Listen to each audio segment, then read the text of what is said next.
এখনকার ছেলে মেয়েরা নিজের পিতামাতাকেই প্রণাম করতে ভুলে গেছে বাবা। হ্যাঁ, এখানে আমার বাবা মায়েরা বসে আছেন সবাই, বুকে হাত দিয়ে একটা সত্যি কথা বলেন গোবিন্দের সামনে, কজন সন্ধ্যাবেলায় প্রণাম পান সন্তানের কাছে বলুন দেখি? আপনাদের ঘরের ছেলে মেয়েরা প্রত্যেক দিন সন্ধ্যাবেলায় আপনাদের পায়ে হাত দিয়ে প্রণাম করে তো? মাথাটা হ্যাঁ হয় না বাবা, সব সময় নাই হয়। আমাদের ছেলে মেয়েরা আমাদের বাবা মায়ের পায়ে হাত দিয়ে প্রণাম করে না, তাহলে বাইরের যারা সাধুগুরু বৈষ্ণব তাদের পায়ে হাত দিয়ে প্রণাম করবে, এটা মানা যায় বাবা? অসম্ভব। মাথাটা সব সময় উঁচু করে চলা মানেই সে উঁচু নয় বাবা। যে মহৎ ব্যক্তি তার মাথা নিচু থাকে। জগতে সবাই যারে বড় বলে সেই বড় হয়, নিজে বড় বললে প্রভু সে বড় নয়। হ্যাঁ, এর প্রমাণ মহাভারতের যুধিষ্ঠির শিক্ষা দিয়েছে, মহাভারত আমাদের শিক্ষা দিচ্ছে বাবা। যুধিষ্ঠির কুরুক্ষেত্রের যুদ্ধটা যখন দুদিন বাকি ছিল, ঠিক সেই সময় গিয়েছিল কোথায়? ও মাইরা, কোথায় গিয়েছিল? দুদিন বাকি গিয়েছিল বড় মার কাছে, গান্ধারীর কাছে প্রণাম করেছিল। কেন? দুর্যোধনের মা মানে তো শত্রু। প্রণাম করেছিল, বড় মা আমাকে একটু আশীর্বাদ করবে, যুদ্ধের তো দুদিন বাকি, আমি তোমার কাছে এসেছি একটু আশীর্বাদ চাইতে। দূর হয়ে যাবার চোখের সামনে থেকে। কেন এসেছিস এখানে? জানিস না? জানিস না তোরা 5 ভাই হলি আমার শত্রু, আমার 100টা ছেলের সাথে তোদের 5 ভাইয়ের যুদ্ধ হবে, কেন এসেছিস?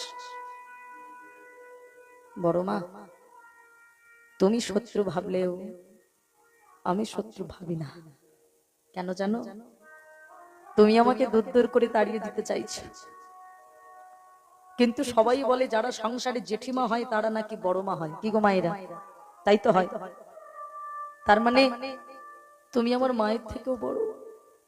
জানো বড় মা, আমি আমার নিজের মাকে এখনো প্রণাম করি। আমি তোমার কাছে এসেছি একটু আশীর্বাদ নিতে। বড় মা, তুমি আমাকে শত্রু ভাবলেও আমি তোমায় ভাবি না গো। বড় মা, তুমি আমার মাথায় হাত দিয়ে একটু আশীর্বাদ করো না। তুমি তো চাও তোমার 100টা ছেলে যেন বেঁচে থাকে, আমরা 5 ভাই যেন মারা যাই, ওই আশীর্বাদটাই করো। বড় মা, আশীর্বাদ করো। ওই কুরুক্ষেত্রের মাঠে যুদ্ধ করতে গিয়ে যদি আমার প্রাণ চলে যায়, আমার দুঃখ নাই। তবে এ জন্মে যেমন আমি কৃষ্ণ ভক্ত হয়ে বেঁচে আছি, আগত জন্মে যেন আবার কৃষ্ণ ভক্ত হয়ে জন্ম নিতে পারিনি। তাই গৌর হরি মায়েরা, যত বড় পাষাণী হোক বলেন তো, কোন মায়ের পায়ে হাত দিয়ে যদি মৃত্যু ভিক্ষা চাই কোন সন্তান মা বলে, আর রাগ থাকে?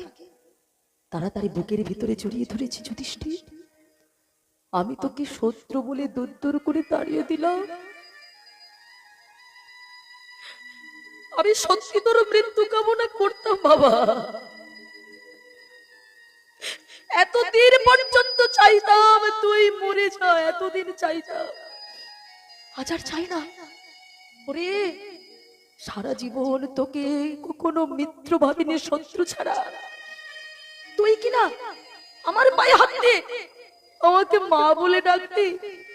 ও বাবা, তবে আমি আমি তোর বড় মা, আমি তোর বড় মা হয়ে আশীর্বাদ করছি, এই যুদ্ধের পরিণতি হবে ধর্মপক্ষের হবে জয়, অধর্মের হবে নিশ্চিত পরাজয়। নিতাই গৌর হরি। ধর্মের হবে জয়, অধর্মের হবে পরাজয়। কেন বাবা? ওই যে কথাটা বললাম, যদি পেতে চাও কিছু আগে হও নিচু। হ্যাঁ, ভালো করে ভাবে।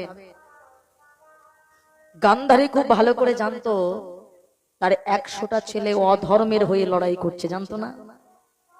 ধর্মের হয়ে লড়াই করছে। পঞ্চপাণ্ডব খুব ভালো করে জানতো বাবা। তা সত্ত্বেও মা হয়ে মুখ থেকে আশীর্বাদটা বার হয়ে গেছে, ধর্মের হবে জয়, অধর্মের হবে পরাজয়। কেন বাবা?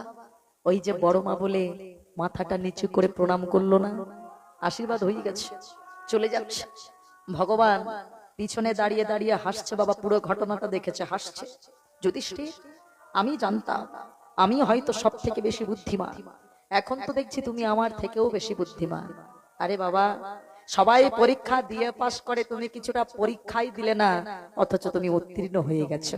হ্যাঁ, তুমি পরীক্ষা দিলে না, তোমার এখনো পরীক্ষা হলো না, পরীক্ষার ফল ঘোষণা হয়েছে, এখনো কুরুক্ষেত্রের যুদ্ধটা এখনো শুরু হয়নি, দুদিন বাকি, কিন্তু যুদ্ধের কি ফলাফল হবে সেটা গান্ধারীর মুখ থেকেই ঘোষণা হয়ে গেছে।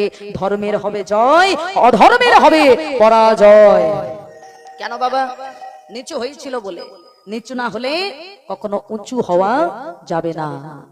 তাই আপনাদের বলবো বাবা, যতই পারেন আমরা যদি ভগবানের চরণে কিছু কর্ম ভালো করে থাকি তাহলে ভালো ফল হবে বাবা, খারাপ কর্ম করলে খারাপ ফল হবে।